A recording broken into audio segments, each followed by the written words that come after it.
the name of the show is Arizona on the Fence, and a lot we do our best to be nonpartisan and allow those undecided voters out there to make a decision one way or the other. I think the worst thing anybody can do is sit on the fence and or not vote, because votes have consequences. Votes matter, and we want people to vote for you. I know you want people to vote for you. And what's just your quick message to anybody who's on the fence trying to decide who it is they should vote for in this election? Why should they vote for you? Yeah, one of the reasons I got into this race is because I could see going around the state of Arizona and across this country how concerned people were getting with the major issues that we were dealing with.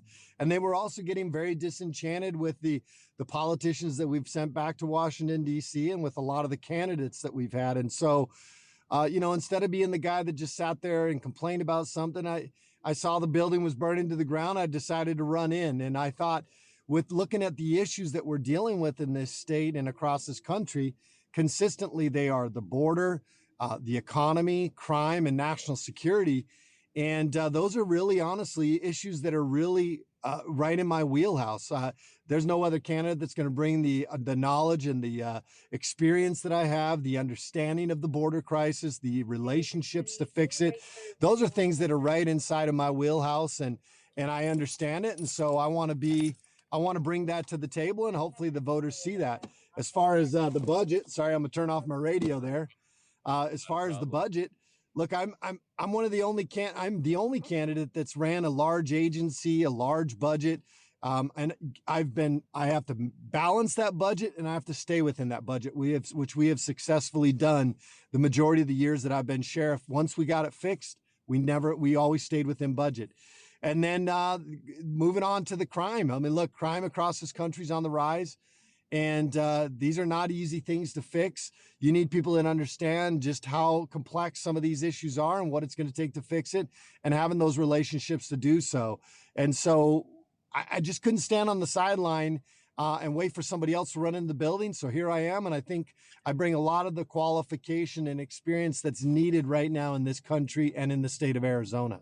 And I can't imagine anybody not agreeing with you on that, on those facts. You're doing the job, and even though you have a budget to operate within, we need to find ways to be successful and be on budget. It's one thing to say that you've stayed within the budget, but were you successful in your endeavors? And that's going to be super important. So, well, and to that, and just quickly to that point, I think you're right.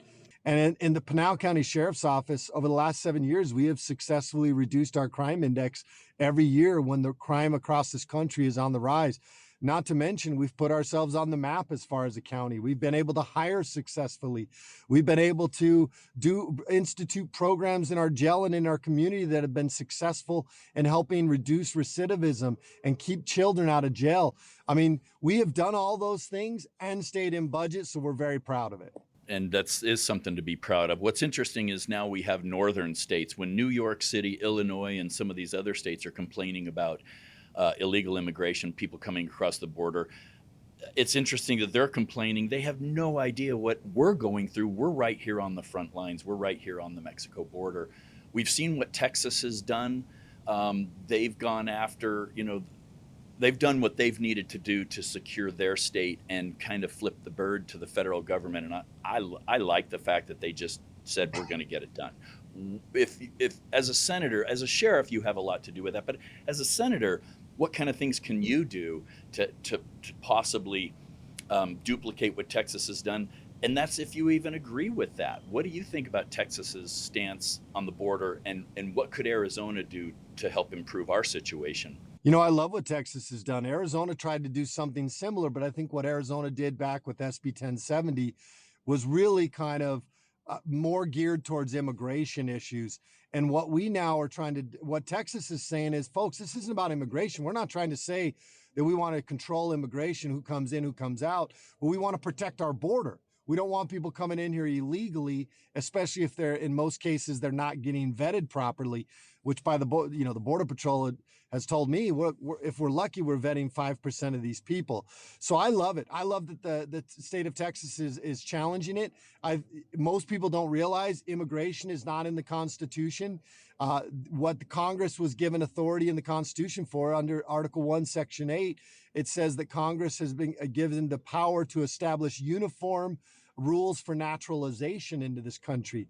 The actual immigration piece has been given to Congress through the Supreme Court and through other courts. And I think they're struggling to figure out where the states, because the Constitution says anything that's not enumerated in the Constitution is a state right. So, I think anything that's not enumerated in the Constitution, the state has the right to defend it. And I like that they're challenging this with the Supreme Court, and I'm curious to see and anxious to see the outcome of this. But right now, the courts seem to be playing legal pickleball with that issue. As a sheriff and on a border, do you coordinate with sheriffs nationally? Do you kind of have a coalition? Every other sheriffs in other areas have to kind of know what's going on, and you guys must share that kind of information with each other, correct? Absolutely. We have sheriff's conferences, Western State Sheriff's Conference, the National Sheriff's Association, Major County Sheriff's Association, Southwest Border Coalition. I mean, there's one after another, and we continue to share each other's issues that we're having. And what you find is that this started off, it was a lot of border stuff, but slowly what's happening is this is a problem. Every state is a border state issue now. Everywhere we go in this country, people are being overrun with this border issue that is now flowing into their country. Whether it's people that were trafficked into this country illegally, the human trafficking, there's been an element of crime that has come with it, with these Chilean gangs and Venezuelan gangs. There's the fentanyl and the other drugs that have come in. So yeah, every single one of us sheriffs, not only do we feel it, every sheriff is now saying they're a border sheriff now because of the issues they're dealing with. And so we try to share as much information as possible, but I'll tell you, a lot of us are just overwhelmed with just the amount of people coming in. Absolutely. I'm going to shift gears here just a little bit. Your goal is to head to Washington as a senator. A lot of people in Washington today have law backgrounds. A lot of them never even had a job. They're straight out of college. They went into some kind of politics and have worked their way through the system. You, if you're elected as senator, are going to take your background and your experience as a sheriff in Arizona to Washington. How does that benefit you? And how are you going to be able to take what your experience and influence your constituents and your colleagues in Washington? Great question. I would say my goal is to actually defend freedom. If it means going to Washington to do it, then I'll go to Washington to do it. But my goal is to defend God, family, freedom, and this Constitution and this country, because that's what I love. And I think the experience that I bring is, like you said, this is blue collar experience. I was a business owner long before I was a police officer. I bring a very different perspective. Look, I'm a paycheck to paycheck guy. I'm not one of these wealthy guys that has enough money to get into office or enough rich friends. Look, I'm having to call on a lot of people that are paycheck to paycheck as well to support this campaign. And I think that's really what the people in Arizona see. They say, hey, this is one of us. This is a real guy with real experience, a real conservative, and we love what he stands for. This is who we want back in Washington, D.C. And frankly, I think it's what the founding fathers intended as well, to have real people back that can actually address and the concerns of the real people in this country.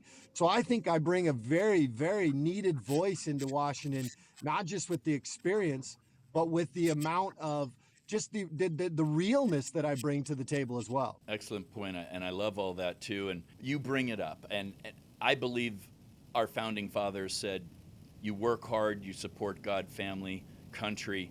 If you go to an elected position, you serve for a number of years or terms, and then you return back to your community." What are your thoughts That's right. on life politicians and term limits? Yeah, look, I'm all for term limits. I don't think the founding fathers ever intended to have career politicians. I didn't think they thought anybody would want to be in Washington, D.C. for their career.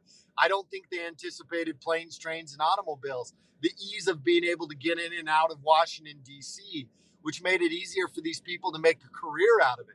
The way it used to be is you would serve your community and then you would go back home and say, hey, John, I just spent 2 years or 4 years or 6 years up in Washington, D.C. It's your turn now. And I think that's what we got to get back to. We got to have a constant flow of different people in there.